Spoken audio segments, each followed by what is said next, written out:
আজ শিবরাত্রি, সেই উপলক্ষে বিভিন্ন মন্দিরে বাবা শিবের মাথায় জল ঢালতে ভক্তদের ভিড়। বিশেষ করে রবিবার রামেশ্বর শিব মন্দিরে পুজো দিতে দেখা যায় হাজার হাজার ভক্তদের ভিড়। শিবরাত্রির পুজো উপলক্ষে এখন বসেছে 10 দিনের মেলা।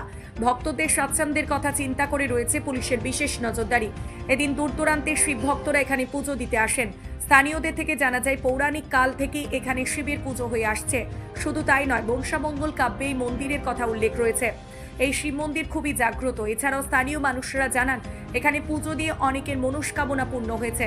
তবে এই শিব মন্দির নিয়ে বংশামঙ্গল কাহিনী থেকে জানা যায় চাঁদ সদাগর ছিলেন শিবের পরম ভক্ত। তিনি তার বসতভিটায় শিব মন্দির প্রতিষ্ঠা করে শিবের আরাধনা করতেন। পূর্ব বর্ধমান জেলার বুদবুদের কসবা এলাকার চম্পাইনগরে অবস্থিত এই শিব মন্দিরটি। কিংবদন্তি অনুসারে পূর্ব বর্ধমান জেলার অন্তর্গত এই গ্রামে দুটি প্রাচীন শিব মন্দিরে প্রতিষ্ঠিত দুটি শিবলিঙ্গ। তার মধ্যে একটি হলো রামেশ্বর শিবলিঙ্গ, যা স্বয়ং চাঁদ সদাগর দ্বারা প্রতিষ্ঠিত। দামোদরের ডিভিসি ক্যানেলের দক্ষিণ দিকে একটি উঁচু ঢিবিতে একটি সুন্দর শিব মন্দির অবস্থান করছে। এক বিশাল অশ্বত্থ গাছের পাশে অবস্থিত এই শিব মন্দিরে রয়েছে গৌরী পট্টহীন এক বিশাল শিবলিঙ্গ। এই শিবলিঙ্গকে নিয়েও রয়েছে পৌরাণিক কাহিনী। এছাড়াও স্থানীয়দের থেকে জানা যায় গ্রামের মধ্যে এখনও রয়েছে বেহুলার বাসর ঘর ও চাঁদ সদাগরের বাসগৃহ ধ্বংসাবশেষ।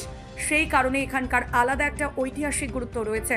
শিবরাত্রির দিনে পুজো দেওয়ার পাশাপাশি জায়গাটি ঘুরে দেখতে চম্পকনগরে বহু মানুষের আগমন ঘটে এখানে। আজ এই মন্দিরে পুজো ইতিহাস নিয়ে স্থানীয়দের সাথে কথা বলা হলে তারা আমাদের জানান। চম্পাইনগর পূর্ব বর্ধমান জেলা বুদবুদ থানার অন্তর্গত। এটা একটা ঐতিহাসিক জায়গা, ইতিহাসের পাতায় আছে এবং ইতিহাস যেটা বলে সেটা হচ্ছে কিছু নিদর্শন চায়। তো এখানে কিছু কিছু নিদর্শনও আছে। এটা হচ্ছে চাঁদ সদাগরের প্রতিষ্ঠিত সেই শিব মন্দির রামেশ্বর বাবাজি এবং বানেশ্বর বাবাজি। এই দুই শিবকে চাঁদ সদাগর পুজো করত নিজে হাতে। এটা চাঁদ সদাগরের নিজস্ব জায়গা এবং বেহুলা লক্ষিন্দরের সাঁওতালি পর্বত যেটা আছে বাসর ঘর, সেই বাসর ঘরে এখানে নিদর্শন পাওয়া যায়। তাছাড়া এখানে বিভিন্ন দেবদেবীর মন্দির এবং অনেক কিছু ঐতিহাসিক পুরনো জিনিস এখানে পাওয়া গেছে। আজ মহাশিবরাত্রি, এই শিবরাত্রি উপলক্ষে প্রচুর ভক্ত এবং জনসমাগম হয়। এই উপলক্ষে একটা এখানে মেলাও হয়। এই মেলা বহুত পুরনো মেলা।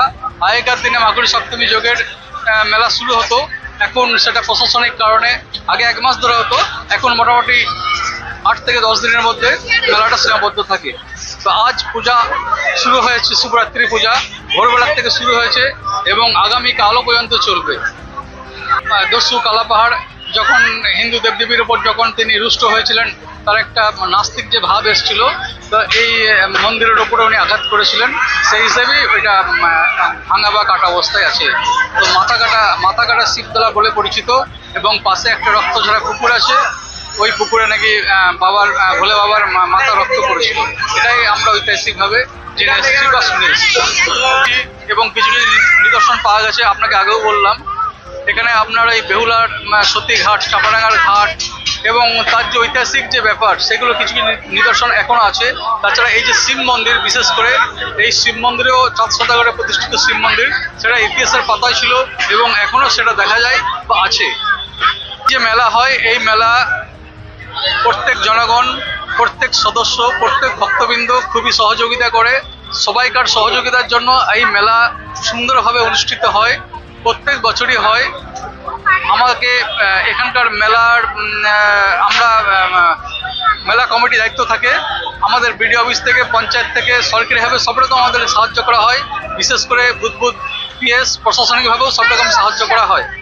এই ব্যাপারে বলতে গেলে ধরুন আমরা তো সেই লোক নয়, আমরা যেটুকু শুনেছি এটা আমাদের যে চাঁদ সদাগরের যুগের আমাদের দেশের মন্দির। বাবা চাঁদ সদাগর বাবা ভোলেনাথের আরাধনা করতেন এই মন্দিরে। উনি এই মন্দির প্রতিষ্ঠা করেছিলেন আর এই মন্দিরে উনি সমস্ত কাজকর্ম সাজা করে দেন। এরপর তো ধরুন লোকগুলো তো থাকে না, এরপর পুজো দেন, অনেকে পুজো দেওয়ার পর অনেক আগে চলে যান, আসে মোটামুটি। এটা শিবরাত্রি মেলা উপলক্ষে হয়। তো শিবরাত্রি মেলা আমাদের প্রায় 7 থেকে 10 দিন মেলা চলে। এরকম আগে প্রায় 1 মাস হতো, এখন বিভিন্ন রকম পরীক্ষা, ছাত্রছাত্রীদের মাধ্যমিক পরীক্ষা করে দেওয়ার জন্য এখন 8 থেকে 10 দিন মেলাটা